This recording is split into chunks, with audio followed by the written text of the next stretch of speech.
Assalamualaikum warahmatullahi wabarakatuh. Waalaikumsalam warahmatullahi wabarakatuh. Perkenalkan, nama saya Kalam Arido. Saya adalah mahasiswa Sekolah Vokasi PB University, jurusan Komunikasi.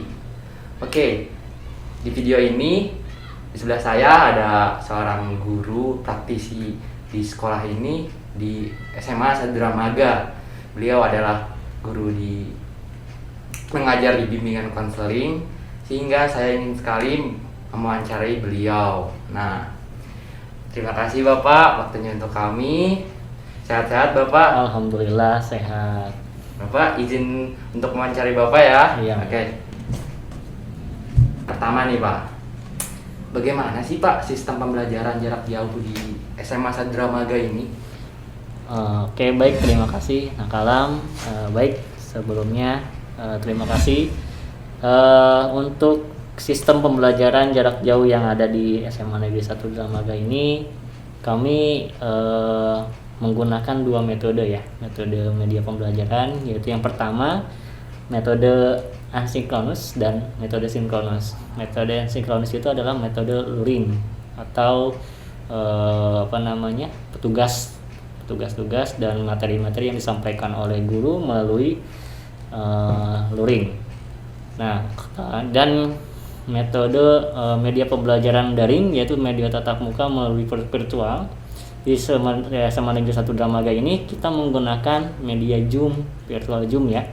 Jadi sehingga kita untuk tatap mukanya ada, yaitu daring atau sinkronus, dan untuk penugasan dan materi-materi yang disampaikan di luar dari daring itu kita menggunakan media pembelajarannya, yaitu menggunakan Google Classroom, ada yang menggunakan aplikasi Telegram gitu ya. Nah, ada juga yang menggunakan aplikasi WhatsApp gitu ya, tergantung dari gurunya masing-masing gitu untuk yang luring gitu. Tapi untuk yang wajibnya yaitu daring, itu kita menggunakan Zoom karena kita di sini wajib tatap muka ya, wajib tatap muka walaupun menggunakan virtual. Dan untuk pembelajaran Zoom sendiri dan daring dan luring itu kita membagi waktunya. Contohnya untuk kelas 10 itu hari Senin Selasa itu daring, Rabu Kamis Jumat itu luring gitu ya. Dan kelas 11 Selasa Rabu daring gitu kan, dan Kamis Jumat dan Senin luring, seperti itu. Jadi ada pembagiannya. Jadi tidak semua luring dan tidak semua daring gitu. Dalam seminggu itu ada pembagian dua itu, seperti itu.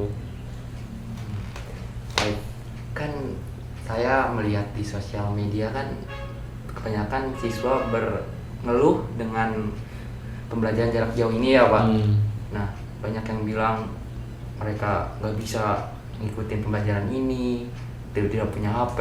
Nah, saya ingin bertanya nih Pak, hambatan yang dirasakan oleh guru dalam pembelajaran jarak jauh ini itu apa aja sih Pak? Kalau untuk hambatan itu sendiri, untuk yang pertama untuk gurunya, yaitu mungkin untuk pertama kali ya, karena ini di sekolah kami juga ada beberapa guru yang mungkin tidak semua guru yang menguasai IT ya kan. Makanya kemarin pun kita ada pelatihan terlebih dahulu. Kita membentuk tim PJJ itu tim pembelajaran jarak jauh. Nah, kita membuat suatu mekanisme atau alur sistemnya untuk memudahkan guru-guru dalam melakukan pembelajaran jarak jauh, terutama di pembuatan akun gitu kan, menyediakan akun, terus menyediakan media pembelajarannya. Terutama kita menggunakan aplikasi Google Suite ya, itu yang pertama. Dan setelah kita sudah membuat sistemnya, alurnya, baru kita melakukan pelatihan kepada guru-guru.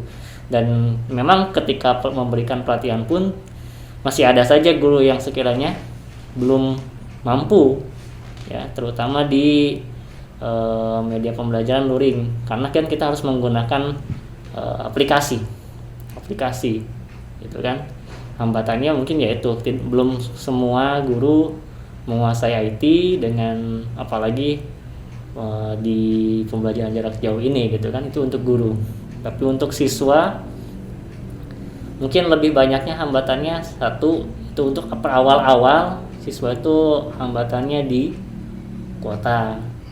Hambatannya yang kedua di sinyal gitu kan. Makanya waktu itu langsung ada bantuan dari pemerintah, yaitu bantuan kuota. Dan ketika anak pun yang tidak memiliki HP atau yang memiliki berhalangan sinyal, nah kita sediakan tempat. Kebetulan di sekolah kita itu ada 3 lab. 3 lab ya, laboratorium komputer yang kita sediakan ada 3. Jadi ketika ada siswa yang sekiranya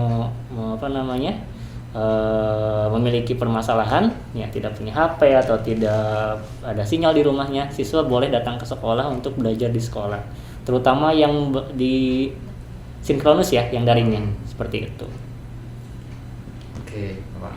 Nah, Bapak punya tanggapan nggak Pak mengenai kan sekolah ini akan dibuka kembali ya Pak oleh pemerintah. Nah, Bapak itu lebih prefer offline atau online ya Pak sejauh ini? Untuk kemarin ada tanggapan dari pemerintah mengenai dibukanya sekolah itu, otomatis kan rencananya offline ya, rencananya akan tatap muka lagi gitu kan, walaupun tidak full siswa itu masuk secara keseluruhan. Dan kemarin pun ada batasannya, yaitu 50% siswa masuk gitu kan, sisanya anak-anak masih online gitu.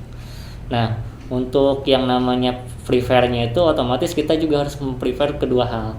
Yang pertama offline-nya otomatis kita harus mempersiapkan lebih ke sarana prasarana yang pertama yaitu ruangan kelas. Terus itu kan otomatis kita sekolah sudah ditinggal berapa bulan tuh, hampir 1 tahun ditinggal ya. Nah, otomatis kita harus mensterilkan ruangan, mensterilkan sekolah, mempersiapkan yang namanya alat cuci tangan, dan toilet juga harus dibersihkan. Otomatis nanti ketika anak masuk pun yaitu harus rajin cuci tangan.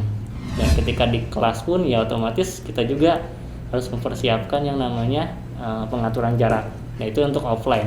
Dan untuk online otomatis kan pasti yang namanya pembelajaran 50% otomatis masih ada aja anak yang masih harus daring atau luring nanti di rumahnya. Nah, kita juga harus tetap yang namanya mempertahankan terutama media-media pembelajaran yang sudah pernah kita lakukan sebelumnya, yaitu di masa PJJ sebelumnya gitu. Nah, untuk mekanisme kedepannya kita masih belum tahu ya. Metode panduan dari pemerintah pun kita masih belum tahu untuk sekiranya nanti bagaimana mekanisme anak itu ke sekolah 50% yang maksudnya gitu. Apakah siswa itu dibatasi per angkatan untuk datang ke sekolah 50%-nya atau dibatasi per ruangan gitu kan, yang tadinya 36 jadi 18 orang gitu kan, 50%-nya. Jadi untuk prefer-nya kita prefer tetap dua-duanya kita persiapkan, offline-nya kita persiapkan, online-nya juga masih kita persiapkan. Nah, seperti itu gambarannya ya. Terus Bapak kan di sekolah ini sebagai guru bimbingan konseling, menerima konseling dari siswa gitu. Nah, itu tuh prosesnya kayak gimana sih Pak? Saya pengen tahu ini Pak. Untuk di konseling itu sendiri terus kan memang untuk yang di BK itu banyak banget yang namanya konsultasi. Terutama saya di bidang BK kelas 12 ya. Kelas 12. Nah, otomatis yang namanya kelas 12 itu pasti punya rencana jangka panjang dan jangka pendek. Jangka panjangnya yaitu otomatis dia mempersiapkan diri untuk melanjutkan, yaitu buat perguruan tinggi atau untuk pekerja gitu kan. Nah, terutama anak-anak yang sekiranya mempunyai planning buat lanjut ke perguruan tinggi.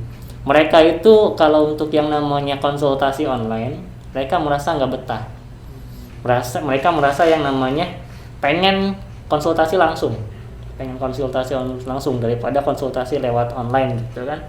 Makanya untuk saya pribadi ya dipersilahkan mangga datang ke sekolah, tetap yang namanya kita menjaga protokol kesehatan, jaga jarak, menggunakan masker, cuci tangan gitu kan. Nah, intinya untuk saya sendiri masih memfasilitasi anak untuk yang namanya konsultasi. Nah, untuk yang namanya kan itu sebagai kebutuhan ya, kebutuhan dari anak sendiri untuk mendapatkan informasi yang lebih lebih detail, karena untuk pembelajaran daring itu sendiri di dalam Zoom atau di online itu mereka merasa tidak maksimal mendengarkan informasi, mendapatkan materi, karena dalam satu Zoom atau dalam satu room itu siswa itu digabung. Jadi contoh ada anak IPA itu 7 kelas, anak IPS itu 5 kelas. Jadi sistemnya itu ngajarnya itu per jurusan. Jadi contoh saya ngajar cuma 2 kali nih. Yaitu. Jadi satu anak khusus anak IPA semua IPA 1 sampai IPA 7. Kelas umum, kelas besar jadinya kan. Nah, bayangin kalau yang namanya ngajar kelas umum kalau 5 kelas aja. Satu kelas 30 dikali 5. Otomatis 150 anak di dalam satu room. Bagaimana caranya anak itu bisa satu paham, yang kedua mendengar, dan dalam waktu cuma 30 menit. BK itu hanya dikasih waktu dalam waktu 30 menit. Otomatis kan mereka masih membutuhkan waktu di luar ruangan itu kan. Makanya dibukalah yang namanya layanan konsultasi, baik itu secara online ataupun secara offline. Gitu, seperti itu. Oke. Terakhir nih Pak, Bapak punya pesan dan kesannya mengenai media pembelajaran jarak jauh ini di situasi pandemi ini, Bapak punya nggak nih Pak? Ya, intinya untuk saya pribadi pesan dan pesannya, alhamdulillah sebenarnya sebelumnya untuk kan ini menggunakan IT ya. Iya. Yang namanya media pembelajaran jarak jauh itu menggunakan IT. Dan alhamdulillah selama ini juga karena saya berkecimpung di dunia IT juga, di dunia bimbingan konseling juga gitu kan. Dan alhamdulillah saya merasa terbantu gitu kan. Dan di sisi lain saya juga merasa mendapatkan banyak ilmu, terutama di media pembelajarannya, yaitu melalui virtual online, daring seperti itu juga. Luring juga itu kan hal-hal yang baru untuk saya gitu kan, terutama untuk khususnya saya dan umumnya juga untuk guru-guru yang lain gitu kan. Awalnya juga kita kaget dengan sistem seperti ini gitu kan, bagaimana yang namanya kita harus mengajar tapi tidak tatap muka. Tapi pada faktanya di lapangan ketika kalau saya pribadi menikmati gitu kan, karena mungkin sudah terbiasa dengan hal seperti itu. Namun kan yang namanya guru yang lain atau siswa itu sendiri, mereka kan yang namanya dunia masih remaja gitu kan, butuh yang namanya teman, tatap muka dan sebagainya. Tapi ketika di lapangan mereka harus dihadapi dengan LDR, ya kan, jadi mereka juga berjaga jarak dengan kita, tidak tatap muka secara langsung. Nah, untuk positifnya sendiri untuk saya merasa terbantu untuk yang namanya mendalami dunia ke-IT-an, pengaplikasian terutama. Tapi untuk negatifnya mungkin ya saya juga merasa yang namanya guru mungkin ya ke anak gitu, pasti yang namanya rindu, merasa yang namanya ingin sekali yang namanya tatap muka, bertemu dan mengajar secara langsung. Karena apa? Karena sudah dulu memang sudah terbiasa. Tapi dikarenakan beberapa bulan ini kita difokuskan kepada pandemi gitu kan, akhirnya kita harus berjaga jarak, ya mau apa lagi kan gitu. Tapi ya seru gitu kan, menikmati, cuman di sisi lain semoga aja pandemi ini segera berakhir ya, supaya kita bisa yang namanya tatap muka lagi dengan anak-anak terutama gitu kan, terutama Mas juga kan lah, yang namanya Mas yang kuliah juga baru masuk langsung offline kan, langsung online kan, ya online gitu. Mungkin ya kita berdoa saja ya Mas ya, gitu. Pasti kita ingin yang namanya kembali secara normal gitu. Ya itu kesan dan pesan saya pribadi selama kurang lebih hampir setahun ini di PJJ seperti itu. Baik Bapak, terima kasih sekali lagi, terima kasih banyak Bapak untuk wawancara hari ini. Semoga kedepannya lebih baik lagi ya Pak untuk pelajarannya. Iya. Oke. Dan semoga juga bisa offline juga, bisa bertatap muka biar tidak Pak, biar melampiasi rindunya terbayar gitu. Amin. Amin. Oke, sekian dari saya. Assalamualaikum warahmatullahi wabarakatuh. Waalaikumsalam warahmatullahi wabarakatuh.